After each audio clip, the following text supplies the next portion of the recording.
ओम नमो भगवते वासुदेवाय। ओम नमो भगवते वासुदेवाय। ओम नमो भगवते वासुदेवाय। ओम अज्ञानतिमिरान्धस्य ज्ञानञ्जनशलाकया चक्षुरुन्मीलितं येन तस्मै श्रीगुरुवे नमः। श्रीचैतन्यमनोभीष्टं स्थापितं येन भूतले स्वयं रूप कदा मह्यं ददाति स्वपदान्तिकम्। वन्देऽहं श्रीगुरु श्रीयुतपदकमलं श्रीगुरून् वैष्णवांश्च श्रीरूपं सागरजातं सहगण अन्वितं तं सजीवं साद्वैतं सावधूतं परिजनसहितं कृष्णचैतन्यदेवं श्रीराधाकृष्णपादान् सहगण ललिता श्रीविशाखा अन्विताश्च। हे कृष्ण करुणा सिन्धु दीनबन्धु जगत्पते गोपेश गोपिका कांत राधा कांत नमस्ते। तप्त कांचन गौरांगी राधे वृंदावनेश्वरी वृषभानुसुते देवी प्रणमामि हरिप्रिये। नमो विष्णुपादाय कृष्णपृष्ठाय भूतले श्रीमति भक्ति वेदांत स्वामी इति नामिने। नमस्ते सरस्वती देवे गौरवाणी प्रचारिणी निर्विशेषा शून्यवादी पाश्चात्य तारिणी। जय श्री कृष्ण चैतन्य प्रभु नित्यानंद श्री अद्वैत गदाधर शिवासादि गौर भक्त वृंद। हरे कृष्णा कृष्ण कृष्णा हरे हरे हरे राम राम राम हरे हरे। हरे कृष्णा। सभी को श्रील प्रभुपाद जी के द्वारा श्रील प्रभुपाद जी की जय हो। हरे कृष्णा। तो 18 दिनों में भगवत गीता की जो ये यात्रा हमने शुरू की है, उस यात्रा के छठे दिन में आप सबको बहुत बहुत जो है वो बधाइयाँ है और साथ ही साथ आपका स्वागत है। इस जो यात्रा है, इसका जो प्रत्येक शब्द है उसको मैं अपने आध्यात्मिक गुरु श्री प्रभुपाद जी को समर्पित करती हूँ। साथ ही साथ नमो निष्ठा दास प्रभु जी को, जो कि हमारे इस कार्यक्रम के जनक है, जिसके माध्यम से लाखों लोगों ने भगवत गीता को जाना है। उन्होंने भगवत गीता से सबका परिचय कराया हुआ है, उनको मैं नमन करती हूँ। अपने शिक्षा गुरुओं को, दीक्षा गुरुओं को, सबको नमन करती हूँ और साथ ही साथ आप सभी भक्तों का स्वागत करती हूँ। हरे कृष्णा। तो आज हम छठा अध्याय पढ़ रहे हैं, जिसका नाम है ध्यान योग। हम लगातार जो है कर्म योग, ध्यान योग, निष्काम कर्म योग सबके बारे में पढ़ रहे हैं और इस अध्याय में अष्टांग योग का पूरी तरह से वर्णन किया जाएगा। अष्टांग योग किसे कहते हैं, कैसे अष्टांग योग को करते हैं और कैसे इसका क्या परिणाम होता है, इन सब के बारे में हम जानेंगे। योग क्या है, हमने पहले पहले ही पढ़ा था कि योग क्या होता है। तो योग होता है हमारा कि युक्त करना, भगवान से युक्त हो जाना ही योग कहलाता है। और आजकल का जो समय होता है उसके अनुसार योग की तरह तरह की जो है परिभाषाएं दी हुई हैं। तरह तरह के लोग योग करते हैं। आप लोगों ने देखा होगा सड़कों के किनारे बैठ के लोग योग करते हैं। और जो अभी तक हमने ज्ञान योग को भी जाना है, दूसरे अध्याय में हमने ज्ञान योग, निष्काम कर्म योग, भक्ति योग सबके बारे में जाना। और ये जो भगवत गीता हमारी है, ये तीन भागों में बटी हुई है। एक तो कर्म योग, दूसरा ज्ञान योग और भक्ति योग। इसका क्रम थोड़ा उल्टा बता दिया है मैंने। इसका क्रम इस तरह से ज्यादा अच्छा लगेगा कि कर्म योग, भक्ति योग और ज्ञान योग। तो पहले अध्याय से लेके जो छठा अध्याय तक है वो कर्म योग कहलाता है, तो हम अभी कर्म योग पढ़ रहे हैं। और जो है जब 7वें अध्याय से लेकर 12वें अध्याय तक ये भक्ति योग हो जाता है। और उसके बाद से 13वें अध्याय से लेकर 18वें अध्याय तक ज्ञान योग हो जाता है। तो जो भगवत गीता हम पढ़ रहे हैं उसका मुख्य ध्येय क्या है? उसका मुख्य ध्येय है भगवान को प्राप्त करना, अपना आत्म साक्षात्कार करना। तो आज भगवान जो है वो बताएंगे हमको ध्यान योग के बारे में, और भक्ति योग की जो है श्रेष्ठता की बात भी होगी। तो अभी तक जो हमने पढ़ा था 5वें अध्याय में, 5वें अध्याय का अंत हमने शांति सूत्र से किया था। लेकिन उसके पहले हमने जाना था कि माया के भ्रम से हम कैसे कृष्ण की भक्ति की ओर जा सकते हैं। तो माया का भ्रम कौन तोड़ता है? भगवान ही तोड़ते हैं, क्योंकि हम जब भगवान से जुड़ जाते हैं, भगवान से जब हम प्रेम करना शुरू कर देते हैं, तो हम भगवत धाम की तरफ आगे बढ़ते हैं, आत्म साक्षात्कार की तरफ आगे बढ़ते हैं। लेकिन उसके पहले हमें शुद्धि करनी होती है अपनी, अपने मन की शुद्धि, अपने तन की शुद्धि, अपने विचारों की शुद्धि, अपने जो है वो क्रियाकलापों की शुद्धि, सबकी शुद्धि हमें करनी पड़ती है। तो इसके साथ-साथ हमने जाना कि जो लोग अपने आप को शुद्ध कर लेते हैं, वो संन्यास की तरफ आगे बढ़ते हैं। संन्यास जो है वो धारण कर लेते हैं। लेकिन जो है मन कहते हैं कि बहुत ज़्यादा चंचल होता है। मन के जो है वो कहते हैं कि मन के हार ये हार है, मन के जीते जीत है।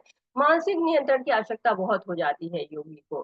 तो कहते हैं ना अर्जुन कि मन बहुत ही चंचल है हमारा, इसलिए मन को हम कैसे बाँधेंगे? और इस अध्याय में मन को बाँधने का भी तरीका बताया है भगवान ने कि मन को कैसे हम बाँध सकते हैं। और अन्य कई बातों पे चर्चा होती है कि योग कैसे होते हैं, योग क्या होता है, योगी कैसे होते हैं, इसके बारे में भी काफ़ी वर्णन किया गया है। तो योग क्या है? इसके बारे में देखें, योग क्या है? लोग इस तरह से योग करते हैं, अपने तरह-तरह के एक्सरसाइज करते हैं, तरह-तरह के व्यायाम करते हैं, शरीर को साधते हैं। इसको जो है वो लोग योग कहते हैं, संतुलन बनाने का प्रयास करते हैं। और शारीरिक क्रियाएँ करते रहते हैं। कुछ लोग सर के बल संतुलन बनाते हैं, सर को नीचे रख के और इस तरह से संतुलन अपना बनाते हैं, पैरों को ऊपर कर लेते हैं। कुछ लोग ऐसा भी करते हैं, आप कुंभ वगैरह के मेले में जाइए तो बहुत से सन्यासी इस तरह के योग करते दिखते हैं कि अपने हाथ को सीधे खड़ा रखते हैं, नीचे नहीं गिरने देते हैं, या देखिए इन्होंने अपना सर ही ज़मीन में गाड़ लिया हुआ है।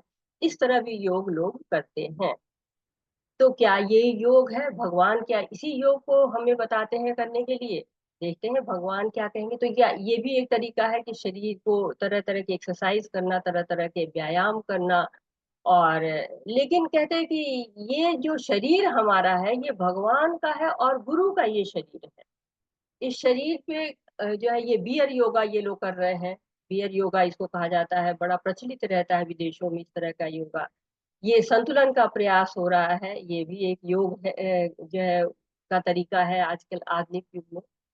इसके अलावा चेयर योगा इसको कहते हैं, जो कि जो ऑफिसेज़ वगैरह में चेयर योगा की बात होती है कि कैसे ऑफिस में योगा किया जाए, इसका भी एक तरीका निकाला गया है कि टाइम दिया जाता है कि हाँ, आप अपने आप को योग करिए।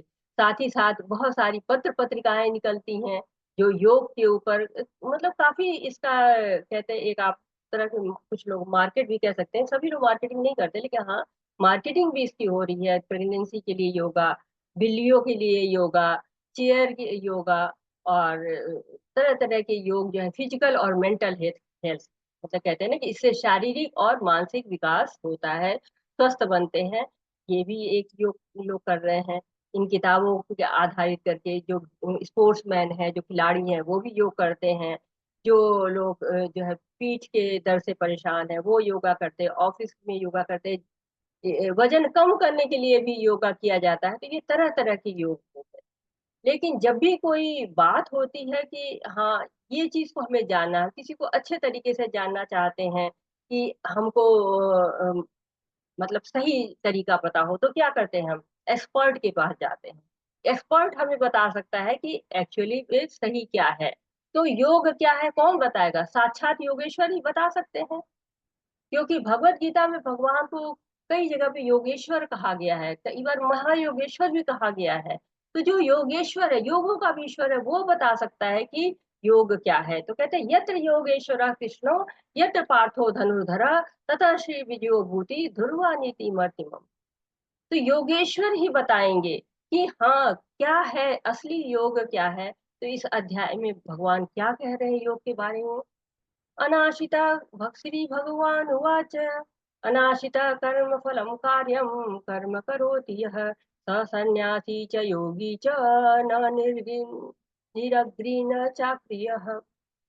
श्री भगवान ने कहा जो पुरुष अपने कर्म फल के प्रति अनासक्त है और जो अपने कर्तव्य का पालन करता है वही सन्यासी और असली योगी है। वह नहीं जो न तो अग्नि जलाता है और न ही कर्म करता है। तो भगवान कह रहे हैं जो अध्याय भगवान शुरू करते हैं भगवान वो बहुत ही महत्वपूर्ण हो जाता है। क्यों? क्योंकि वैसे तो अर्जुन प्रश्न पूछता है भगवान उत्तर देते तो अर्जुन के मन की बात करते हैं, लेकिन यहाँ पर भगवान अपने आप से बता रहे हैं। क्या बताना चाह रहे हैं भगवान? इस कौन असली योगी है जो कर्तव्य कर्म करता है परंतु क्या करता है कर्म फल से अनासक्त रहता है। और कुछ लोग क्या करते हैं, कहते हैं ना कि हम अग्निहोत्र जल नहीं करेंगे, अग्निहोत्र यज्ञ नहीं करेंगे, हम अग्नि नहीं जलाएंगे। तो जो अग्नि न जलाएगा कोई कर्म नहीं करेगा। कभी कभी क्या होता है योगी जन यज्ञ करते हैं तो अग्नि जलाते हैं, फिर वो समाधि में जाते हैं, जब उनको समाधि मिल जाती है तब वो उस अग्नि को बुझा देते हैं। तो भगवान कह रहे हैं कि जो यज्ञ कर रहा है वो सन्यासी है, या जो कर्म कर रहा है वो सन्यासी है। तो भगवान कहते हैं कि जो भगवान की सेवा कर रहा है, जो भगवान की सेवा की इच्छा रख रहा है वो योगी है, वो सन्यासी है। चैतन्य महाप्रभु कहते हैं कि हमको भगवान की सेवा कैसे करनी चाहिए कि उसको कुछ नहीं चाहिए, केवल भगवान ही चाहिए होता है। इस तरह से भक्ति होनी चाहिए। न धनम न जन्म न सुंदरी न कविता या जगदीश काम ये मम जन्मनि जन्मनीश्वरे भवतार भक्ति की अहेतु की तो अहेतु की भक्ति चाहिए। तो जो सन्यास लेता है ऐसा नहीं है कि उसका कर्म नहीं रह जाता, कोई कर्म ही नहीं करेगा। नियत कर्म तो सबको करने पड़ेंगे। संसार के प्रति कोई कर्म नहीं करेगा लेकिन भगवान के लिए तो उसे कर्म करना ही चाहिए। जब भगवान के लिए कर्म करेंगे, भगवान से जुड़ेंगे, तभी वो योग तभी उनका योग पूरा होगा। अपने लिए कार्य नहीं करना है बल्कि भगवान के लिए जो है वो कार्य करना है। तो कर्म फलों से अनासक्त होना है और अपने नियत कर्म को जो करता है वही सन्यासी होता है, वही असली योगी होता है। अष्टांग योग क्या है? अब प्रश्न आता है कि अष्टांग योग कहते किसको हैं? अष्टांग योग का मतलब कि अष्ट अंग, 8 अंग होते हैं उसके। कौन कौन से 8 अंग होते हैं? तो पहला यम होता है, यम के बाद नियम होता है, नियम के बाद आसन होता है, आसन के बाद प्राणायाम, प्राणायाम से प्रत्याहार, प्रत्याहार से धारणा, धारणा से ध्यान, ध्यान से समाधि। ये क्रम से चलता है। ऐसा नहीं है कि यहाँ से ऐसे, यहाँ से ऐसे पहुंच गए, इधर से ऐसे नहीं। क्रम से चलता है कि ये एक तरह से कहते हैं कि जब मनुष्य अधम गति को होता है, अधम से लेकर आत्म साक्षात्कार तक की जो ये यात्रा है, इसको ये अष्टांग योग कहा जाता है। तो इसको अष्टांग योग जो है 8 अंग पे निर्धारित है। यम, पहला यम है। यम क्या है? क्या करना चाहिए, डूज। कुछ नियम होते हैं, उनका पालन करना होता है, उनको यम कहते हैं। और नियम यानी कि डोंट्स, क्या नहीं करना चाहिए। कुछ नियमों का पालन करना होता है और कुछ नियमों को नहीं करना होता है। क्यों? इंद्रियों को नियंत्रित करना है। इंद्रिया क्या है, बहुत इच्छाएं करती, उन इच्छाओं को नियंत्रित कर देना है। आसन, तो ये आसन में तरह तरह की योग मुद्राएं की जाती हैं। इनको जो उठने बैठने का तरीका क्यों किया जाता है? इसलिए कि ताकि शरीर मजबूत हो। जब शरीर मजबूत करेंगे तभी ये जो समाधि है, धारणा ध्यान समाधि आसान नहीं होता, इसके लिए बहुत शरीर मजबूत होना चाहिए। तो उसके लिए आसन करके अपने शरीर को इस योग्य बनाते हैं कि ज्यादा देर तक बैठ सकें।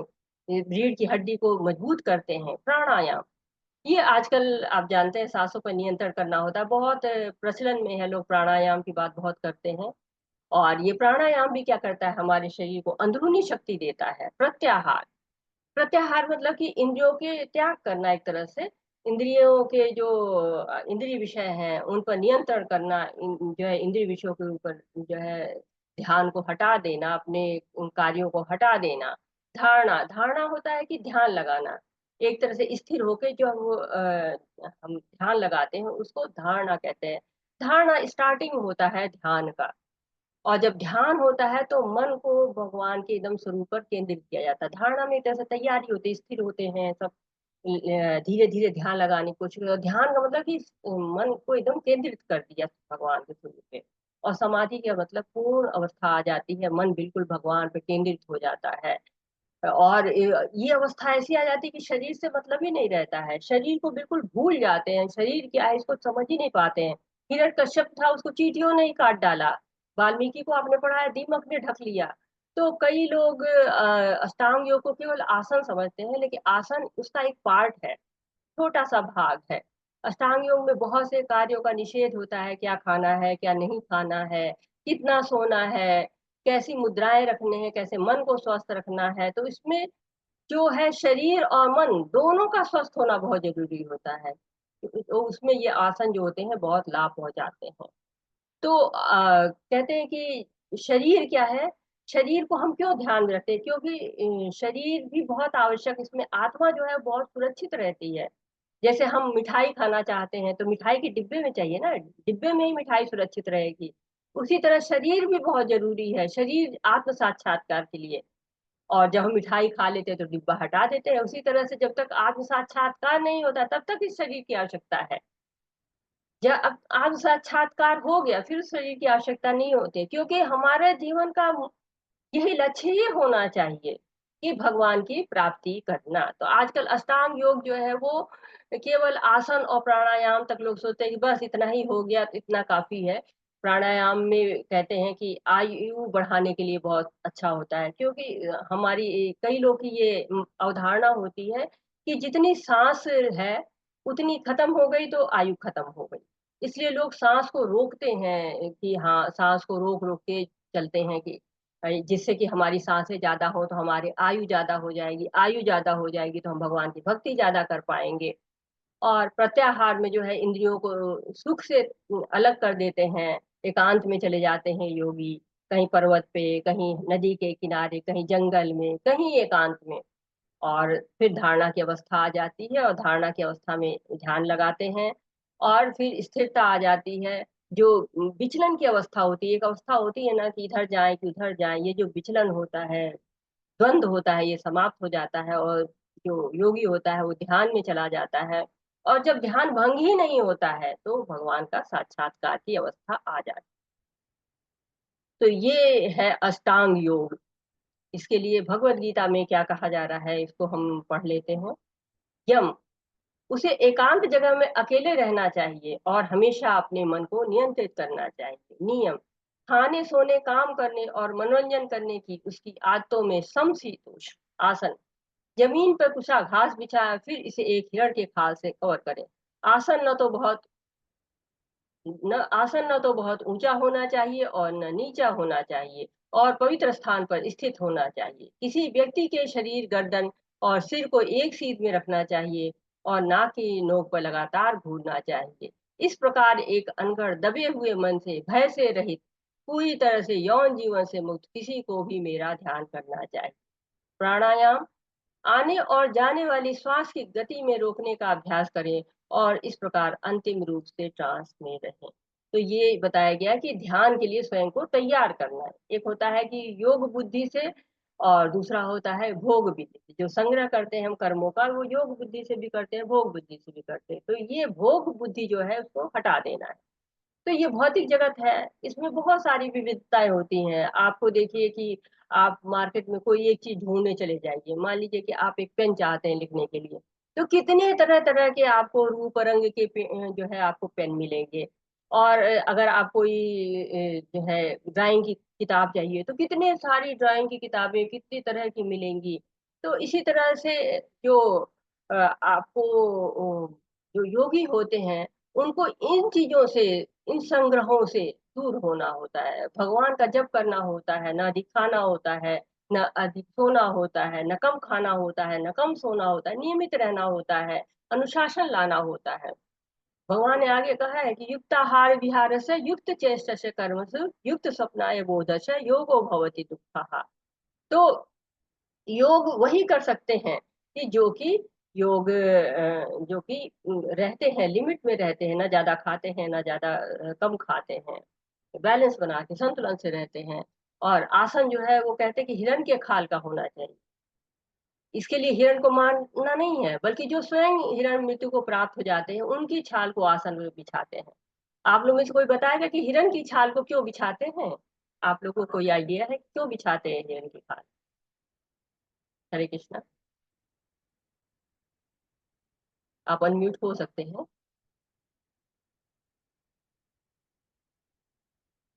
हिरण की खाल इसलिए बिछाते हैं कि हिरण की खाल पे कीड़े मकोड़े नहीं आते हैं, जो छोटे छोटे जीव परेशान नहीं करे, इसलिए हिरण की खाल बिछाई जाती है।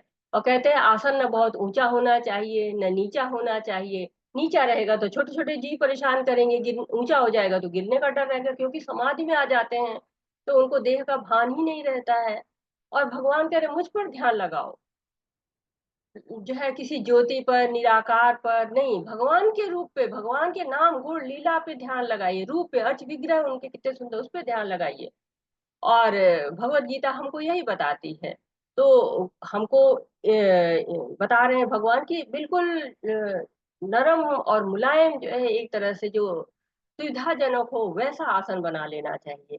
और प्राणायाम करना चाहिए, इसमें सर गर्दन शरीर सब एक सिद्ध में बिल्कुल स्थिर बैठना है, हिलना डुलना नहीं है। जैसे हम बैठते हैं ना, हम हिलते डुलते रहते हैं, हमको पता भी नहीं चलता हम हिल डुल रहे हैं, हमको लगता है हम तो स्थिर बैठे हुए हैं। तो पहले जब बैठ जाते हैं प्राणायाम में तो बहुत तेज तेज सांस चलती है, और फिर क्या होता है धीरे धीरे सांस की गति कम होती जाती है, कम होती जाती है। और जब बहुत ऊंची अवस्था आ जाती है तो लगता ही नहीं कि सांस ले रहे हैं। आप देखिए परीक्षित महाराज जी ने जब ऋषि को सांप डाला था गले में, तो उनको पता ही नहीं चल रहा था कि ये जीवित है कि नहीं है जीवित है। तो सांसें ही गायब जैसी हो जाती हैं, लगता है कि सांस है ही नहीं, चलती है ऐसा नहीं है। लेकिन वो योगी जो होते हैं वो श्वास पर नियंत्रण करना सीख जाते हैं। प्रत्याहार में जो है वो इंद्रिय विषयों को त्याग कर देना होता है। जो हमारी भौतिक पहचान होती है, हम अफसर हैं, हम गरीब हैं, हम अमीर हैं, हम लड़का हैं, हम लड़की हैं, हम पिता हैं, हम जो है वो माता हैं, हम पितामह हैं, ये जो सारी भौतिक पहचान होती है, मैं अधिकारी हूँ, इंजीनियर हूँ, डॉक्टर हूँ, शिक्षक हूँ, ये सारी भौतिक पहचान को मिटा देना होता है। और जो धारणा होती है उसमें मन को भगवान में समर्पित करना होता है। और जो है संयम रखना होता है मन पे। और ध्यान ऐसे करना होता है जैसे कोई दीपक जलता है तो उसकी लौ बिल्कुल सीधी रहती है। जब तक तेज हवा ना चले तब तक बिल्कुल लौ सीधी रहती है। उसी तरह से जो योगी होता है उसको बिल्कुल स्थिर हो जाना चाहिए, भगवान के ऊपर उसका जो है वो ध्यान होना चाहिए, कोई भी अन्य अवस्था नहीं आनी चाहिए उसकी। और बिल्कुल स्थिर टिका हुआ रहना चाहिए। और जब उसके बाद समाधि में आ जाता है वो, तो समाधि की अवस्था जो है कोई भौतिक अवस्था नहीं होती है, ये आंतरिक सुख मिलने लगता है, बाहरी सुख की चाहना ही समाप्त हो जाती है, परम आनंद की प्राप्ति होनी शुरू हो जाती है। ये समाधि की अवस्था होती है। तो प्रत्याहार होता है जिसमें भौतिक अस्तित्व की समाप्ति होती है। धारणा उसकी मानसिक गतिविधियों को अनुशासित करता है और पारलौकिक स्थिति हो जाती है। सभी भौतिक इच्छाओं से रहित उसे योग प्राप्त करने के लिए कहा जाता है। ध्यान जैसे पवन रहित स्थान पर दीपक टिकता है, उसी तरह पारलौकिक व्यक्ति जिसका मन नियंत्रित रहता है वह अपने ध्यान में हमेशा स्थिर रहता है। समाधि सबसे बड़ी कठिनाई के बीच भी स्थिर रहता है। यह वास्तव में भौतिक संपर्क से तथा सभी दुखों से वास्तविक स्वतंत्रता है। तो ये जो है वो क्या होते हैं, स्वतंत्र हो जाते हैं, अपनी स्थिति से भी स्वतंत्र हो जाते हैं, अपने देह से भी स्वतंत्र हो जाते हैं। तो क्या आप इस योग प्रणाली को आजमाने के लिए तैयार हैं? हरे कृष्णा। कोई बोलेगा आप इस योग प्रणाली की तरफ जाना चाहते हैं? हरे कृष्णा, अनम्यूट हो हरे सकते कृष्ण माता जी। हैं। हरे कृष्णा जी माता जी। नहीं माता जी सभी तो बहुत कष्ट साध्य है। बहुत कष्ट है, बिल्कुल सही कह रहे हैं माता जी, बहुत कष्ट है इसमें। हम तो भक्ति कर ले यही बहुत अच्छा है कि हाँ भगवान का नाम जपे और भक्ति करें, ये हमारे लिए ज्यादा सुलभ है। क्योंकि आजकल का समय बहुत ही ऐसा है कि कोई एकांत जगह मिलना ही मुश्किल है। सबसे पहले स्टार्टिंग होती है एकांत जगह से, एकांत जगह ही नहीं मिल सकती है। क्योंकि अगर एकांत जगह है तो वो शुद्ध नहीं है, शुद्ध जगह है तो एकांत नहीं है। अब अर्जुन जो है भक्त भी है और योद्धा भी है, और फिर भी वो मतलब इसको व्यवहारिक नहीं मानते हैं। अभी आगे हम पढ़ेंगे कि वो व्यवहारिक नहीं मानते इसको, क्योंकि आजकल ये समय ही नहीं है इस तरह की योग प्रणाली। कहते हैं कलयुग में संन्यास जो है वर्जित है, इसीलिए क्योंकि शुद्ध और सात्विक जगह मिलना बहुत ही मुश्किल है। बहुत मनोरंजन के साधन पहले नहीं थे, टीवी नहीं था, मोबाइल नहीं था, आने जाने के इतने साधन नहीं थे, सोशल मीडिया नहीं था, तो फिर उस वक्त ये अव्यवहारिक और असहनीय था। तो आजकल कलयुग में तो लोग की आयु भी कम है और अलग अलग विचारधाराएं हैं, जंगल में जाना भी कठिन है। तो इस प्रणाली को फॉलो करना, अनुसरण करना बहुत ही मुश्किल है, बहुत ही कष्टप्रद है। जैसे माता जी ने कहा कि बहुत कष्ट साध्य है। अर्जुन जो है वो सव्यसाची है, और देखिए उसका क्या विचार होता है, वो क्या कहते हैं इसके बारे में। कह रहे हैं, चंचला ही मन कृष्णा प्रमाथि बलवा दृढ़ तस्याहम निग्रहम मन्ये वायो ऋषि दुष्करम। हे कृष्ण, चूंकि मन चंचल अश्रृंखल हठीला तथा अत्यंत बलवान है, अतः मुझे इसे वश में करना वायु को वश में करने से भी अधिक कठिन लगता है। अर्जुन कह रहे हैं, अर्जुन जो कि एक तरह से भक्त है, योगी है, योद्धा है, और देखिए कितनी कठिन जीवन वो जो है बिता रहे हैं। हमेशा वो वनवास में ही जा रहे हैं, जगह जगह कभी जो है युद्ध कर रहे हैं, कभी वनवास में है। और बहुत सारे युद्ध उन्होंने लड़े थे, देवताओं के से भी युद्ध लड़ा था कितने शिव जी से भी उनका युद्ध हुआ था। वो भी कह रहे हैं कि मन तो इतना चंचल है, मन इतना चंचल है कि उसको वो वायु को कर सकते हैं, हम कंट्रोल में कर सकते हैं, लेकिन इस मन को कंट्रोल करना बहुत ही मुश्किल है। और आप लोग तो इसको आप लोगों ने देखा होगा, इसको आप लोगों ने महसूस किया होगा कि कितना मुश्किल होता है। क्यों, एक कारण और भी है कि हर युग का अपना धर्म होता है। ये सतयुग का धर्म होता है, ये जो आपको सन्यास ग्रहण करना, ये कहते हैं ना, सतोध्यायतो विष्णु। जो सतयुग है उसमें विष्णु का ध्यान लगाना का कहा गया है। क्यों? क्योंकि उस वक्त बहुत लंबे जीवन होता था। तो आपने देखा भागीरथ जी ने गंगा जी के लिए कितने साल, कई हजार साल तप किया उन्होंने। ब्रह्मा जी ने बहुत लंबे लंबे किए, और भी जो है ऋषि लोग हैं जो कि बहुत लंबी लंबी तपस्या उन लोगों ने की है। तो सतयुग का कुल धर्म है ध्यान करना। अरे लेटी तो आया मैं, मोटी जब खड़ी थी तो पानी पीने तो आया था। तो ये कलयुग का धर्म नहीं है। कलयुग की आयु कुल 100 साल की है, और वो भी 100 साल लोग, बहुत कम लोग पार कर पाते हैं। तो भागवतम कहती है कि अभी आयु और कम होगी। अगर आप भागवतम पढ़ते तो कलयुग का बहुत लंबा चौड़ा वर्णन है। तो बता रहे हैं कि अभी तो आयु और कम होगी, और तो कैसे कर पाएंगे। दूसरी बात ये भी कि गृहस्थ है, जो गृहस्थ लोग हैं उनका एक परिवार होता है। उस परिवार को छोड़ के कैसे अगर जाता है कोई, उसका जो मुख्य व्यक्ति चला जाता है, तो परिवार को आर्थिक परेशानियां होती हैं, सामाजिक परेशानियां होती हैं, कई परेशानियां होती हैं। माताएं और बच्चे तो इसको कर ही नहीं सकते हैं। तो इंद्रियां भी बहुत हठी होती हैं, उसको ही बचाना बहुत मुश्किल होता है। भगवान कहते हैं कि जो तपस्या करने पहुंच जाए और वहां पर भी उसको ध्यान आए इंद्रिय विषयों का, तो मिथ्याचारी है। देखिए कई लोग की विश्वामित्र जी की तपस्या भंग हो गई थी। तो ये तपस्या, कितनी लंबी तपस्या उन्होंने की थी, उसके बाद भी उनकी तपस्या भंग हो गई। फिर भौतिक पद को भूल जाना होगा, वो भी बहुत मुश्किल कार्य होता है। अपने जो आइडेंटिटी को भुला देना, अपने मेरेपन को, मैंपन को, देहाभिमान को भुला देना, ये भी कोई आसान बात नहीं होती है। और इसके साथ साथ एक और समस्या भी आती है कि जब योग करते हैं तो सिद्धियां मिलनी शुरू हो जाती हैं, और सिद्धियां बड़ी अच्छी होती हैं, जैसे पानी पे चलने लगेंगे, छोटे हो जाएंगे, बड़े हो जाएंगे। तो जैसे कोई सिद्ध पुरुष लोग दिखाते हैं कि ये देखो मैं पानी पे चल पड़ता हूँ। क्यों? क्योंकि वो चमत्कार सा लगता है, लोग फॉलो करने लगते हैं, प्रशंसा करने लगते हैं, तो लोग भूल जाते हैं कि ये सिद्धियों को, ये हमारा लक्ष्य नहीं है सिद्धियां। हमारा लक्ष्य क्या है? हमारा लक्ष्य है भगवान को प्राप्त करना। प्रभुपाद जी के पास एक व्यक्ति आता है, कहता है कि मैं तो हवा में उड़ सकता हूँ। तो प्रभुपाद जी कहते हैं ये कौन सा जो है नया काम आप कर लेंगे, चिड़िया भी उड़ लेती है। तो मनुष्य का कार्य नहीं है उड़ना, तो उड़ना क्यों है? आपका चलना काम है, आप चलिए। तो भगवान से जुड़ने के लिए आपका काम है, जो काम आपको दिया गया उसको करिए, ना कि आप इधर उधर इस दुनिया में, भौतिक दुनिया में खो जाइए। तो मन बहुत चंचल है, हठीला है, बलवान है, उच्छृंखल है, अशांत है। और क्यों?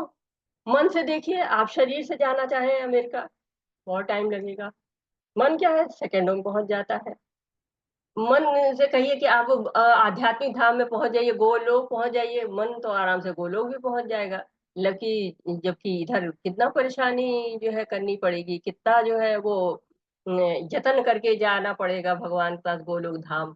समझिए कि अगर ऐसा हो जाए तो सबसे अच्छी बात है कि हाँ गोलोक जाने को मिल जाए, मन के रथ पे सवार होके पहुंच जाए। अब मन है कि कहीं टिकता ही नहीं है। और मैं प्रैक्टिकल के रूप में आपसे कह रही हूँ, आपको एक कपड़ा जो पसंद है या नहीं भी पसंद है, आप उसको टांग दीजिए और बस बोलिए कि मैं इसको नहीं पहनूंगा एकदम, या पहनूंगी जो, आप इसको बस टांग दीजिए। और ये पक्की बात है कि एक हफ्ते बाद आप उस कपड़े को पहन के खड़े हो जाएंगे। मन इतना बलवान होता है, आप मन से लड़ाई लड़ते जाइए। अभी जो भक्त हैं वो फिर भी अपने मन को कंट्रोल कर लेते हैं, जिन लोगों ने पहले से भक्ति की हुई है, सेवा की हुई है, उनका मन कंट्रोल हो जाएगा। लेकिन जो भौतिकता में पूरी तरह से हैं, वो ये प्रयोग करके देख सकते हैं। हरे कृष्णा। तो अगला पढ़ते हैं। श्री भगवान उवाच असंशयं महाबाहो मनोदुनिग्रह चलम अभ्यासेन तु कौन्तेय वैराग्येण गृह्यते। भगवान कृष्ण ने कहा, हे महाबाहो कुंती पुत्र, निसंदेह चंचल मन को वश में करना अत्यंत कठिन है, किंतु उपयुक्त अभ्यास द्वारा तथा विरक्ति द्वारा ऐसा संभव है। अब भगवान भी मान ले रहे हैं, भगवान ने ये नहीं कह रहे कि नहीं नहीं अर्जुन ये क्या कह रहे हो, तुमको तो करना पड़ेगा, ऐसा नहीं कह रहे हैं। या ये तो कोई असंभव काम नहीं है, तुमने ऐसा क्यों कहा। ऐसा कुछ पहले जैसे डांटा था ना अर्जुन को कि तुम ये क्या सोच रहे हो, ऐसा कुछ नहीं, उन्होंने कहा हो सकता है। वाकई जो है बहुत मुश्किल है मन को वश में करना।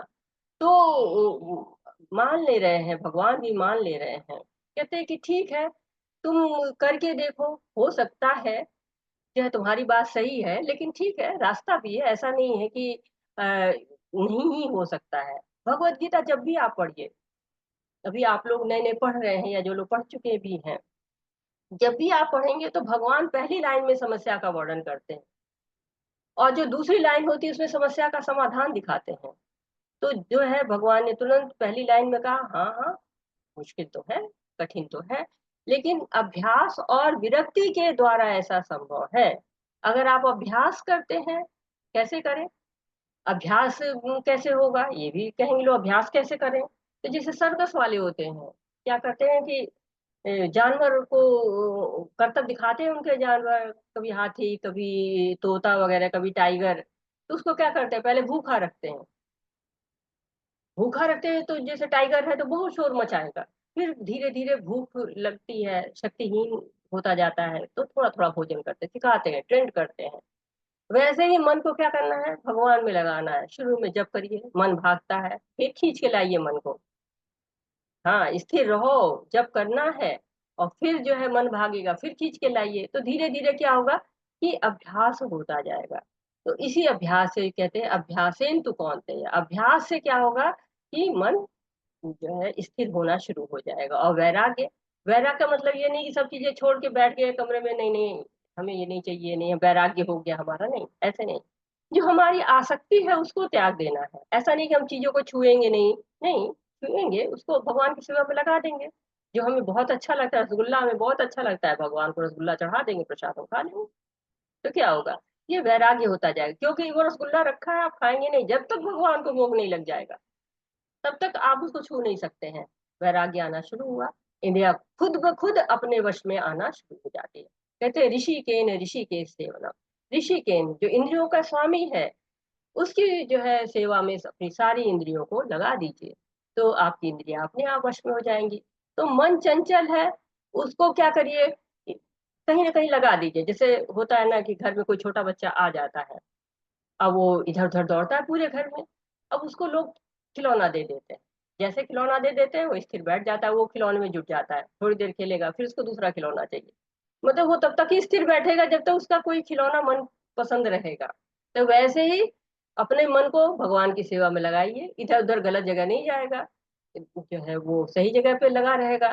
तो दूसरे अध्याय में भगवान ने कह दिया था, हम जानते हैं हमारे विषय में इसलिए हमको रास्ता बता देते हैं। दिशा विनिवर्तते निराहारस्य देहिना रसो वर्ष रसोपस्य परम दृष्टवा निवर्तते। तो परम दृष्टवा जब हायर टेस्ट लग जाता है तो फिर लोअर टेस्ट नहीं अच्छा लगता है, फिर हम इधर उधर की चीजों पे नहीं, नहीं हमें तो यही चाहिए, भगवान ही चाहिए, भगवान की सेवा ही चाहिए, इसके अलावा कुछ नहीं चाहिए। तो मन दोस्त है या दुश्मन, ये एक सवाल है कि मन दोस्त है या दुश्मन।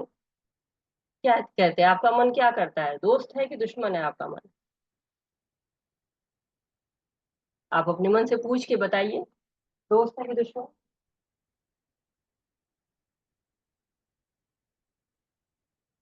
हरे कृष्णा। हरे कोई। कृष्ण माता जी। हरे कृष्णा जी बस। जी माता जी, मन दोस्त होता है जब मन की बात हम सुनते हैं। अगर मन कुछ करता है और नहीं, हम नहीं करते तो वो दुश्मन हो जाता हरे कृष्णा। है। और किसी का मन क्या करता है, और लोग का भी मन होगा, वो क्या कहता है। हरे कृष्णा। देखिए, मन दोस्त भी है और मन दुश्मन भी है। मन आपका दोस्त बन सकता है, कैसे बन सकेगा, जब आपके कंट्रोल में रहेगा तब तक आपका दोस्त है। तो मन जब आपका कहना मानेगा तब वो दोस्त है, जब वो आप उसका कहना मानेंगे तो दुश्मन है, फिर वो आपको कहीं भी ले जा सकता है। तो मन जो है वो दोस्त भी बन सकता है, दुश्मन भी बन सकता है, ये हमारे ऊपर है। मन जो है दोनों है, मन हमारी क्या है, इंद्रिय है, और इसका जो है स्वामित्व किसके पास है, बुद्धि के पास है। तो बुद्धि यदि ठीक रहती है तो मन नियंत्रित रहता है। जैसे ये क्लास है तो कुछ लोग समय से कुछ पहले से आके पूरा अध्याय सुनते हैं, और मतलब पढ़ते हैं बैठ के अपने जगह पे, जहाँ बैठ के, अच्छा मैं भी हूँ तो मैं भी पढ़ती हूँ जब तक समय रहता है, फिर पूरी क्लास को मन से सुनते हैं। कुछ लोग ऐसा नहीं करते हैं। तो मन क्या करता है, किसी का मित्र बन जाता है, क्योंकि जो 1 घंटे की क्लास है इसमें आप भगवान का श्रवण कर रहे हैं, डायरेक्ट भक्ति कर रहे हैं, मंगलाचरण हो रहा है, भक्तों का संग है। तो आप जो है वो मन के स्वामी हैं इस समय। और अगर आप मन के दास हैं तो वो क्या कहेगा, चलो पिक्चर देख के आते हैं, चलो कोई मूवी देख के आते हैं, चलो कोई ओटीटी पे देखते हैं, चलो कुछ समाचार सुनते हैं, चलो कुछ और करते हैं। तो ये क्या हो जाता है कि तब शत्रु बन जाता है। तो जो भी मन अगर आपके अनुसार कर रहा है तो मित्र है, अगर आपके विपरीत कर रहा है तो फिर वो शत्रु। मन आपकी तरह जब नियंत्रित किया जाता है तो चमत्कार हो सकता है, नियंत्रण से बाहर तबाही हो सकती है।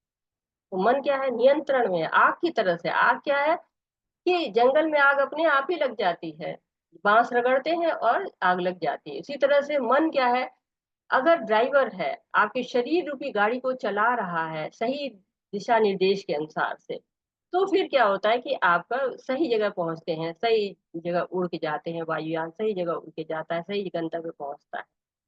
लेकिन अगर आपके मन जो है वो आपके विपरीत चल रहा है तो फिर वो आपको ऐसे जला देता है जैसे आग जला सकती है। जैसे सूरज में भी आग होती है लेकिन वो हमको रोशनी देता है, क्योंकि नियंत्रित है, भगवान के द्वारा नियंत्रित है। जो इसी तरह से बुद्धि को आदेश देना होता है मन पे नियंत्रण करने के लिए, अपने जीवन को व्यवस्था में लाना पड़ता है। इसके लिए मन को दोस्त बनाना पड़ता है, नहीं तो वो पतन के रास्ते पर ढकेल देता है। जैसे मक्खी होती है, वो मिठाई पर भी बैठती है और विष्ठा पर भी बैठती है। अब हमको भी वैसे ही करना है कि मन को भगवान की तरफ लेके जाना है या इस भौतिक संसार की तरफ लेके जाना है, ये हमारा चुनाव होता है। बंधुरात्मा आत्मनस्तस्य येन आत्मेवात्मना जितः अनात्मस्तु शत्रुत्वे वर्तेतात्ममेव शत्रुवत्। जिसने मन को जीत लिया उसके लिए मन सर्वश्रेष्ठ मित्र है, किंतु जो ऐसा नहीं कर पाया इसके लिए मन सबसे बड़ा शत्रु बना रहेगा। मन के जीते जीत है, मन के हारे हार। तो मन अगर हारता है तो ये हार हो जाती है।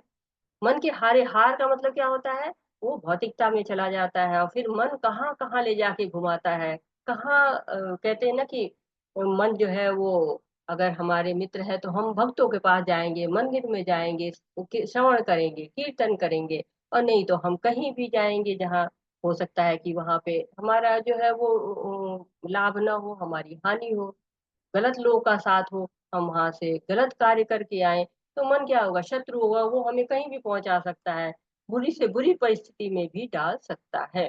तो बंधु बनाना है अपने मन को। हरे कृष्णा, को इसको पढ़ना चाहेगा? हरे कृष्ण माता जी। हाँ, पढ़िएगा। दिखाई पड़ रहा है ना? जी माता। पढ़िए। अर्जुन ने कहा, हे कृष्ण, उस असफल योगी की गति क्या है जो प्रारंभ में श्रद्धा पूर्वक आत्म साक्षात्कार की विधि ग्रहण करता है, किंतु बाद में भौतिकता के कारण उससे विचलित हो जाता है और योग सिद्धि को प्राप्त नहीं कर पाता। 6.37। असफल योगी पवित्र आत्माओं को लोकों में अनेकानेक वर्षों तक भोग करने के बाद या तो सदाचारी पुरुषों के परिवार में या धनवान के कुल में जन्म लेता है। 6.41। अथवा यदि दीर्घ काल तक योग करने के बाद असफल रहे तो वह ऐसे योगियों के कुल में जन्म लेता है जो अति बुद्धिमान है। निश्चय ही इस संसार में ऐसा जन्म दुर्लभ है। हरे कृष्ण। हरे कृष्णा। तो अब यहाँ से थोड़ा सा टॉपिक दूसरी तरफ आ रहा है कि असफल लोगों की गति के बारे में पूछा जा रहा है। असफल योगी की गति क्या है? तो ये प्रश्न हम सबका है। हमारे मन में भी ये सब बातें आती हैं कि हम भक्ति शुरू कर दें, योग शुरू कर दें, और हो सकता है हम सफल ना हो पाए, हो सकता है हम पूरा ना कर पाए। भाई किसी की कोई अवस्था आ सकती है, किसी की जो है मृत्यु हो सकती है, शरीर चल जा सकता है, शरीर के बिना नहीं योग हो सकता है। तो क्या होगा? तो आत्म साक्षात्कार के लिए प्रयास करें भी, पूरी श्रद्धा के साथ भी करें, परंतु बीच में हो जाता है कोई आकर्षण आ जाए, प्रयास पूरा ना हो पाए, आयु कम पड़ जाए, या परिस्थितियां ऐसी हो कि अपने मार्ग में बढ़ने ही ना दे, तो क्या होगा? तो न माया मिली न कान्हा मिले। माया जो है छोड़ दी हमने कि भगवान को पाएंगे, और कान्हा नहीं मिल रहा है क्योंकि समय समाप्ति की घोषणा हो गई, कोई रीजन आ गया। तो इस भय से बहुत से लोग सोचते हैं कि चलो भौतिक भोग ही कर लेते हैं, पूरी तरह से कम से कम एक चीज तो कर लें, भौतिक भोग आनंद उठा लें भौतिक जगत का। तो उनकी क्या गति होती है जो कि जिनकी जो है पूरी नहीं होते, जिनका योग पूरा नहीं होता, जो आत्म साक्षात्कार की स्थिति को नहीं प्राप्त कर पाते, उनकी गति क्या होती है? तो भगवान दो तरह से उत्तर दे रहे हैं। एक तो उनके लिए बता रहे हैं जिन्होंने थोड़े कम समय के लिए भक्ति की है, और दूसरा उनके लिए बता रहे हैं जो कि जिन्होंने दीर्घ काल तक भक्ति की हुई है। तो जो आत्म साक्षात्कार के मार्ग में जो है असफल हुए हैं, उनके लिए भगवान उनका भी ध्यान रखते हैं, उनकी भी व्यवस्था करते हैं, उनके भी प्रयास को सराहते हैं, उनकी भक्ति का कोई ना कोई उपाय कहते हैं भगवान की भक्ति के मार्ग में चलने पर किसी का विनाश नहीं होता है। तो दो प्रकार के बैंक होते हैं, एक भौतिक बैंक होता है, एक जो है वो लौकिक बैंक होता है, दिव्य बैंक होता है एक तरह से। तो भौतिक बैंक में जितना पैसा जमा किया वो जमा रहता है, और उसके जाने के बाद जब व्यक्ति चला जाता है तो घर वाले, उसके परिवार वाले उसके जो है अधिकारी हो जाते हैं। परंतु जो दिव्य बैंक में जो भक्ति जमा की जाती है, वो आपकी संचित रहती है, और वो अगले जन्म में भी जाती है, मृत्यु का भी कोई प्रभाव उस पर नहीं पड़ता है। तो मनुष्य भले ही भगवान को भूल जाए, परंतु भगवान क्या है, सुहृद सर्वभूता नाम है, 5वें अध्याय में पढ़ा है हमने। सुहृद भी है सर्वभूतों नाम, सभी जो है जीव के, तो कभी वो विस्मृत नहीं होते हैं, वो कभी भी उसका लेखा जोखा बराबर रखते हैं, जितना पुण्य कर्म किया है तो वो उच्च लोक में पहुंच जाते हैं। और जब पुण्य कर्म समाप्त हो जाता है तो किसी धनवान के घर में जन्म लेते हैं। धनवान के घर में जन्म लेने से क्या लाभ होगा? तो जीविका की चिंता नहीं रहती है। जो गरीब परिवार रहते हैं उनको हमेशा अपनी आजीविका के लिए प्रयत्न करना पड़ता है, मकान की चिंता करनी पड़ती है, पेट के लिए जो है चिंता करनी पड़ती है, शरीर निर्वाह की चिंता करनी पड़ती है, दिन रात मेहनत करनी पड़ती है, तो भक्ति करना थोड़ा मुश्किल हो जाता है। लेकिन अगर अच्छे घर में जन्म होते, जैसे प्रहलाद महाराज का था, ध्रुव महाराज अच्छे घर में जन्म लिया था उन्होंने, तो उन्होंने भक्ति की। ध्रुव महाराज को जो कि ऐश्वर्य नहीं मिला था, वो ऐश्वर्य की तलाश में ही गए थे भक्ति करने, लेकिन हाँ उनको परिवार राजा का ही मिला था। प्रहलाद महाराज का देखिए, राजा का जन्म हुआ, राजा घर में जन्म हुआ, और उन्होंने भक्ति की। तो बहुत सारे लोग होते हैं जो कि धनी परिवार में जन्म लेते हैं, तो वो भी क्या होता है, उनके पिछले जन्म की भक्ति का ही नतीजा होता है। और यहाँ पर जो इस जगत में है, भौतिक जगत है, ये संसार है, इसमें सफल और असफल की बात होती है। भगवान के कार्य में कोई पास फेल नहीं होता, वहां कोई ऐसा जल्ट नहीं बनता है। लेकिन हाँ, प्रयास जरूर देखा जाता है कि भगवान से किस भाव में जुड़ रहे हैं। इस कहते हैं ना कि दूसरे अध्याय में भगवान ने बता दिया था कि नेहा विक्रम नाशस्ते प्रतवायु न विद्यते स्वल्पम पयस्य धर्मस्य त्रायतो भयतो महान। तो अगर थोड़ा सा भी कोई प्रयत्न करता है, जैसे गिलहरी ने किया था, भगवान राम सेतु बना रहे थे, तो वहां पर गिलहरी अपना प्रयास कर रही थी, तो बंदर भालू बड़े बड़े पत्थर वगैरह लेके दौड़ रहे थे कि हम डालेंगे जो है समुद्र में, और वो गिलहरी उछल उछल के जो भी कर पा रही थी कर रही थी। तो कई लोगों ने कहा कि भगवान देखिए ना, ये कहीं दब उब जाएगी, इसको यहाँ से जो है मना करिए। तो भगवान उसके प्रयास को देखते हैं, उसको गोद उठाते हैं और ऐसे सहलाते हैं, कहते हैं इसको करने दो, ये अपनी थोड़ा थोड़ा कार्य करती रहेगी। तो इस तरह से जो प्रयास होते हैं उनको जो है भगवान स्वीकार करते हैं। देखिए बहुत से बच्चे आपको देखिए छोटे से होते हैं और तभी उनमें भक्ति के संस्कार हो जाते हैं, तो भगवान पूरी व्यवस्था करते हैं भक्तों के लिए कि कोई अनहोनी हो जाए तो या कुछ योग भ्रष्ट हो जाए, आयु कम पड़ जाए, तो भी वो भक्ति कर सके और भगवत धाम जाने का प्रयास कर सके। जैसे श्री प्रभुपाद थे, उनका जन्म क्या हुआ, वैष्णव परिवार में हुआ।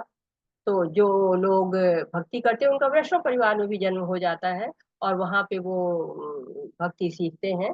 और उनके गुरु जो है श्री सिद्धांत सरस्वती ठाकुर थे, उनके पिता श्री भक्ति विनोद ठाकुर थे, तो वो उनका भी जो गुरु जी थे उनका भी एक वैष्णव परिवार में जन्म हुआ था। तो इस तरह से या तो धनी परिवारों में जन्म ले लेते हैं, या फिर किसी अच्छे वैष्णव के परिवार में जन्म लेते हैं, जहाँ उनकी भक्ति आगे को चलती रहती है। सबसे बड़ा योगी कौन है ये देखते हैं, योगी कौन है, क्योंकि अन्य सभी योग भक्ति योग की ओर अग्रसर होते हैं। तो ये एक सीढ़ी बनी हुई है। तो उस सीढ़ी के द्वारा हम देख सकते हैं कि पहले जो है नंबर पे है कर्म योग।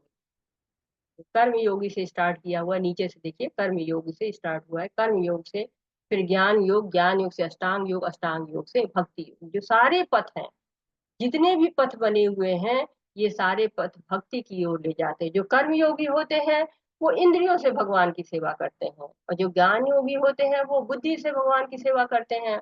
जो ध्यान योगी होते हैं वो मन के द्वारा भगवान से सेवा करते हैं और मन को भगवान की सेवा में लगा देते हैं। और जो भक्ति योगी होते हैं वो मन को, बुद्धि को, इंद्रियों को, सबको भगवान की सेवा में लगा देते हैं। तो जो लोग होते हैं ये सीढ़ियों से चढ़ते हैं, और भक्ति योग क्या है, सीधे लिफ्ट लग गई और लिफ्ट से सीधे भगवान के पास पहुंच जाते हैं। तो इसलिए भगवान की तरफ जाने के लिए सबसे आसान साधन भक्ति योग है।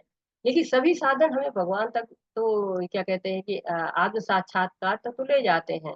धर्म अर्थ काम और मोक्ष चार पुरुषार्थ होते हैं, और इन चार पुरुषार्थों में जो अर्थ और काम होता है उसको सबसे नीचे माना जाता है। लेकिन आजकल भौतिक संसार में क्या है, सब लोग अर्थ और काम के पीछे ही लगे रहते हैं।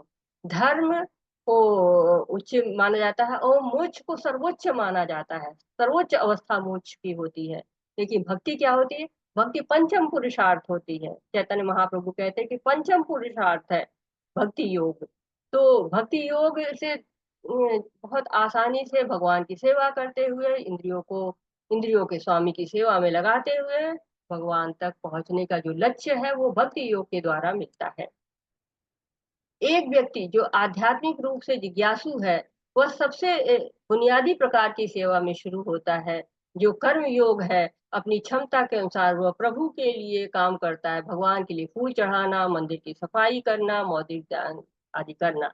इसका अभ्यास करते हुए कई ज्ञानियों से मिलता है और ज्ञान योग में ज्ञान में जुट जाता है। वह धीरे धीरे यह समझने लगता है कि वह शरीर नहीं है, परमात्मा उसके हृदय में रहता है, वह इस बात को महसूस करना चाहता है।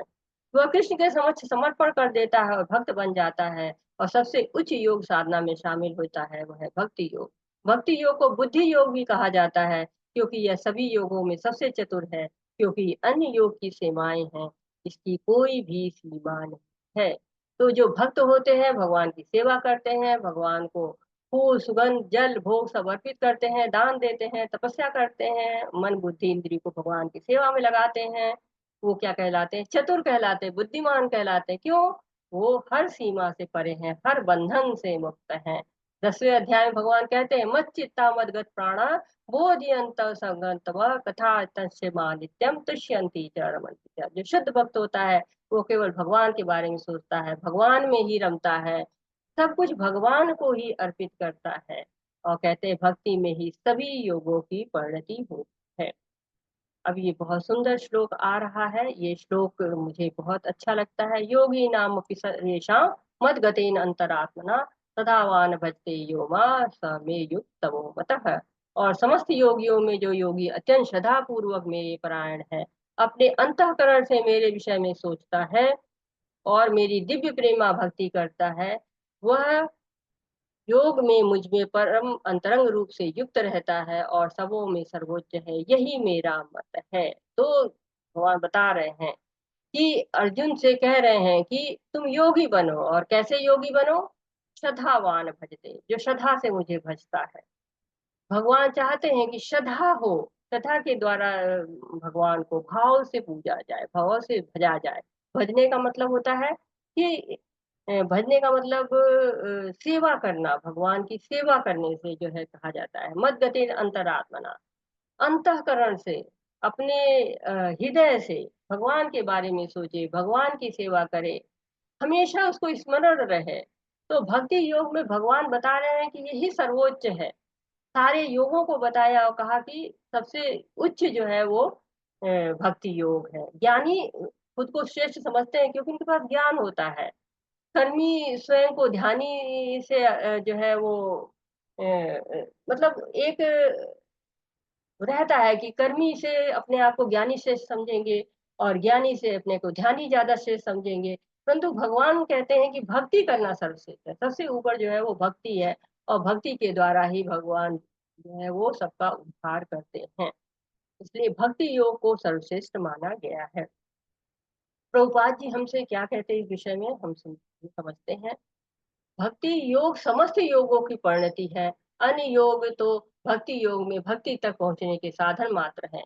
योग का वास्तविक अर्थ भक्ति योग है। अन्य सारे योग भक्ति योग रूपी गंतव्य की दिशा में अग्रसर होते हैं।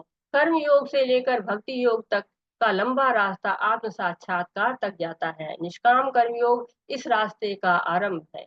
कोई बिल्ला भाग्यशाली ही वैदिक विधानों के अनुसार भक्ति योग के पद को स्वीकार करके कृष्ण भावना भावित तो हो जाता है। आदर्श योगी श्याम सुंदर कृष्ण पर अपना ध्यान एकाग्र करता है। उनके अंगों को प्रदीप्त करने वाली उनकी ज्योति ब्रह्म ज्योति कहलाती है। वे राम, नरसिंह, वराह तथा शिव भगवान कृष्ण जैसे विभिन्न रूपों में अवतरित है। वे सामान्य व्यक्ति की भांति माता यशोदा में पुत्र रूप में जन्म ग्रहण करते हैं और कृष्ण, गोविंद तथा वासुदेव के नाम से जाने जाते हैं। वे पूर्ण बालक, पूर्ण पति, पूर्ण सखा तथा पूर्ण स्वामी हैं। वे समस्त ऐश्वर्य तथा दिव्य गुणों से ओतप्रोत हैं। जो शिव भगवान के इन गुणों से पूर्णतया अभिज्ञ रहता है वह सर्वोच्च योगी कहलाता है। योगी की यह सर्वोच्च दशा केवल भक्ति योग से ही प्राप्त की जाती है, जिसकी पुष्टि वैदिक साहित्य में होती है। तो भगवान के ढेर सारे नाम हैं, कई सारे नाम हैं। यहाँ तक कि जो लोग भक्त होते हैं वो जब अपने घर में कोई बच्चा जो है वो जन्म लेता है तो विष्णु सहस्त्र नाम लेके बैठ जाते हैं कि हाँ इसमें से कोई नाम पसंद करो, क्योंकि भगवान के इतने सुंदर सुंदर नाम हैं कि उन नामों को बुला के लोग उस मिठास को प्राप्त करना चाहते हैं। तो भगवान से जुड़ जाना ही भक्ति योग है। नाम रूप गुण लीला उनका, उसी का श्रवण करना, उसी का कीर्तन करना, उन्हीं पर अपने मन को एकाग्र करना, उन्हीं पर चिंतन करना, यही रास्ता है कि जो आत्म साक्षात्कार की तरफ ले जाता है। निष्काम कर्म करना, बिना किसी स्वार्थ के कर्म करना, ये सब भक्ति योग में ही संभव होता है। कि भक्ति योग के द्वारा भगवान की सेवा किया जाए और भगवत धाम पहुंचा जाए। योग आध्यात्मिक अभ्यास कैसे कर सकते हैं? आध्यात्मिक अभ्यास तो सतयुग में कहते हैं कि सतयुग में जो है भगवान विष्णु का ध्यान करें। त्रेता युग में महंगा बलिदान प्रदर्शन करना। द्वापर युग में क्या किया जाता है? विस्तृत मंत्रित पूजा होती है। तो सतयुग में आयु लंबी है होती थी, तब हजारों हजारों साल तप करते थे। त्रेता युग में बहुत धन लगाते थे, बहुत बलिदान करते थे, धन का, समय का, उसमें बहुत प्रकांड पंडित लोग रहते थे। द्वापर युग में अर्च विग्रह की सेवा करते थे, अभी भी अर्च विग्रह की सेवा होती है। परंतु कलयुग में क्या होता है देखते हो। कलयुग वर्तमान युग में प्रभु के पवित्र नामों का जाप किया जाता है। तो प्रभु ये जो कलयुग का समय है, इसमें पवित्र नाम का जाप करें। भगवान के बहुत सारे पवित्र नाम हैं, उनका जप करना। जो चैतन्य महाप्रभु हैं, उन्होंने हमको हरे कृष्ण महामंत्र का जप करने को कहा गया है। तो शास्त्र जो है, शास्त्रों में लिखा हुआ है इसके बारे में, पवित्र नाम के जप है। पद्म पुराण में लिखा गया है कि ये जो 32 अक्षरों वाला जो है नाम है, और इस नाम के द्वारा जो है वो भगवान को प्राप्त किया जा सकता है। शास्त्रों में कहा गया है, नारदीय संहिता में, कलयुग में लोगों को केवल परमेश्वर के पवित्र नामों का जाप करना चाहिए। तो भगवान का जो है जाप करके कलयुग में भगवान को प्राप्त किया जा सकता है। चैतन्य चरितामृत में कहा जाए, हरे नाम केवलम कलौ नास्ते एव प्रति अन्यथा। झगड़ा और पाखंड के इस युग में उद्धार का एकमात्र साधन भगवान के पवित्र नामों का जप है, और कोई रास्ता नहीं है, और कोई रास्ता नहीं है, और कोई रास्ता नहीं। जब 3 बार कोई चीज कही जाती है तो वो बहुत ही महत्वपूर्ण हो जाती है। यहाँ कह रहे कोई और रास्ता है ही नहीं है, केवल भगवान के नाम जप से ही उद्धार हो सकता है। तो भागवतम पढ़नी चाहिए, भगवत गीता पढ़नी चाहिए, और भगवान का नाम का श्रवण करना चाहिए, कीर्तन करना चाहिए। और वो जो है क्या नाम है, हरे कृष्णा कृष्ण कृष्णा हरे हरे, हरे राम राम राम हरे हरे। तो ये पवित्र नाम है, इसका जप करना चाहिए। संकीर्तन यज्ञ कहलाता है ये। हरे कृष्णा कृष्ण कृष्णा हरे हरे, हरे राम राम राम हरे हरे। और बहुत शास्त्रों में जो है इसके बारे में लिखा हुआ है, और प्रभु का पवित्र नाम है ये। तो कह रहे हैं, श्रीमद् भागवतम में लिखा हुआ है कि मेरे प्यारे राजा, हालांकि कलयुग दोषों से भरा है, फिर भी इस युग के बारे में एक अच्छी गुणवत्ता यह है कि हरे मंत्र का जाप करने से व्यक्ति भौतिक बंधन से मुक्त हो जाता है और आध्यात्मिक लोक में पदोन्नत हो सकता है। और भगवत गीता में कहा है, समस्त यज्ञों में पवित्र नाम जो है क्या है, यज्ञा नाम जप यज्ञवश्मि। जो यज्ञ में जो संकीर्तन यज्ञ है, जप यज्ञ है, वो मैं हूँ। तो भगवान ने कई जगह इसका वर्णन किया हुआ है, भागवतम में भी कहा है, और साथ ही साथ भगवत गीता में भी कहा है, पद्म पुराण में भी कहा है, नारद संहिता में भी कहा है कि हरे कृष्ण महामंत्र का जब करते कैसे हैं, विधि बताई जा रही है कि डूज क्या करना है, डूज फॉर चैंटिंग द महामंत्र। जब महामंत्र का जप करते उसके पहले उसमें करना क्या होता है, हरे कृष्ण महामंत्र का जाप शुरू करने से पहले पंच तत्व मंत्र का जप करना चाहिए। पंच तत्व मंत्र क्या होता है, जय श्री कृष्ण चैतन्य प्रभु नित्यानंद, श्री अद्वैत गदाधर शिवासादि गौर भक्त वृंदा, हरे कृष्णा कृष्ण कृष्ण हरे हरे, हरे राम राम राम राम हरे हरे। तो थोड़ा जोर से जपें, मंत्र सुनने के लिए पर्याप्त जोर से। जब भी मंत्र करते हैं तो उसको ऐसा मंत्र करते हैं कि वो आपके मुख से निकले और आपके कानों तक जाए। इतनी जोर से नहीं कि किसी को असुविधा औरों को हो, लेकिन हाँ इतनी जोर से होना चाहिए कि आपके कान में स्पष्ट रूप से जाए। हर अक्षर को बहुत सावधानी से, बहुत स्पष्ट रूप से बोलना चाहिए, और थोड़ा जोर से बोलना चाहिए। प्रत्येक नाम का अलग अलग उच्चारण करें, स्पष्ट उच्चारण करें, ताकि जल्दी जल्दी नहीं कि हाँ, पूरे ध्यान पूर्वक करना चाहिए, अलग उच्चारण से करना चाहिए, सम्मान भक्ति और एकाग्रता के साथ जब करना चाहिए। और ऐसा करना चाहिए कि हम को सुनाई पड़े, ताकि आपको सुनाई पड़े, आपके आसपास जो जीव जंतु हैं उनको भी सुनाई पड़े। तो क्या होता है कि सबको लाभ होता है। जो भक्त होता है वो केवल अपने लाभ के बारे में नहीं सोचता है, वो सबके लाभ के बारे में सोचता है। कहते पेड़ पौधे जानवर जो भी सुनता है जीव, सबको लाभ होता है। तो कृष्ण हमारे लक्ष्य हैं, और भगवत धाम पहुंचना हमारा उद्देश्य। तो कृष्ण भावनामृत हो जाना ही कहते हैं जीवन में जो लक्ष्य हमारा होता है उसमें सहायक होता है। और ऐसे बहुत से कम लोग होते हैं, बिल्ले होते हैं, जो कृष्ण भावना भावित हो जाते हैं। तो भगवान के नाम जो है दिव्य है, गुण दिव्य है, ऐश्वर्य दिव्य है, लीलाएं दिव्य हैं। माम चयो व्याभिचारेण भक्ति योगेन सेवते। सगुणान संकीर्त्यान ब्रह्म भूयाय कल्पते। तो अव्याभिचारिणी भक्ति करनी है भगवान के साथ में। भगवान, अव्याभिचारिणी भक्ति का मतलब होता है कि किसी और के साथ नहीं, केवल भगवान के साथ आपका संबंध होना चाहिए। ये भौतिकता से के साथ आपका कोई संबंध नहीं होना चाहिए। इसका मतलब ये नहीं है कि हम जैसे बताएंगे कि आप सब कुछ छोड़ के जो है छोड़ दें, नहीं। आपको नियत करने हैं, नियत कर्तव्य करना है, लेकिन साथ ही साथ भगवान की सेवा करनी, किसी में आसक्त नहीं होना है, किसी कर्म में आसक्त नहीं होना है, किसी कर्म फल में आसक्त नहीं होना है। कहते हैं कि सत्य जब भी मिलता है, परम सत्य की प्राप्ति अंदर से ही होती है, जिसको भी मिलेगा अपने अंदर से ही प्राप्त होगा। तो जो भक्ति योग है, सर्वोत्तम मार्ग भी है, सर्वोत्तम लक्ष्य भी है। भगवान को प्राप्त करना है, आत्म साक्षात्कार करना है। तो इस अध्याय में बताया गया कि योग क्या है, योगी कौन होता है, योगी कैसे बनते हैं, असफल योगी की गति क्या होती है, योग का अभ्यास करने का सही तरीका बताया गया। और कहा गया कि जब मन शुद्ध हो जाता है, समर्पण होता है भगवान के प्रति, तो हमारी आध्यात्मिक अनुभूति होती है, प्रगाढ़ होती है आध्यात्मिक अनुभूति। मन को शांति मिलती है और इंद्रियां वश में हो जाती हैं। जब मन जो है वो प्रशिक्षित हो जाता है अभ्यास और वैराग्य से, तो मित्र हो जाता है। जब तक अभ्यास और वैराग्य उसमें नहीं आता, तब तक वो हमारा शत्रु बना रहता है। तो कठोर तब सफलता की गारंटी नहीं है, बल्कि मन को भगवान के चरण कमलों में अगर समर्पित किया जाए, तो अभ्यास और विरक्ति के माध्यम से मन जो है अलौकिकता में जाता है, आनंदित रहता है। भगवान जो है वो पूर्व जन्मों से जो संचित आध्यात्मिक कार्य है, उसके अनुसार ही भगवान हमें सुविधा देते हैं भक्ति की, ताकि जीव और भक्ति करे और भगवान तक पहुंचने में समर्थ हो जाए। सभी योगियों में से जो भक्ति का मार्ग चुनता है, वही जो है वो सर्वश्रेष्ठ कहलाता है।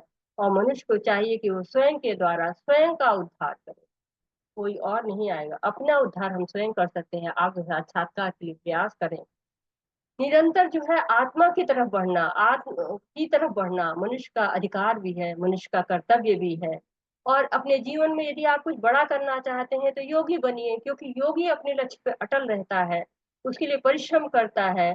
और उसके लिए जरूरी है कि हम अर्जुन के जैसे हो जाएं, अर्जुन की तरह भगवान की वाणी को समझे, भगवान की वाणी को सुने और भगवान को ही समर्पित हो जाए, शरणागति हो जाए, भगवान को ही गुरु मान लें और भगवान के ही चरणों में समर्पित होकर रहें।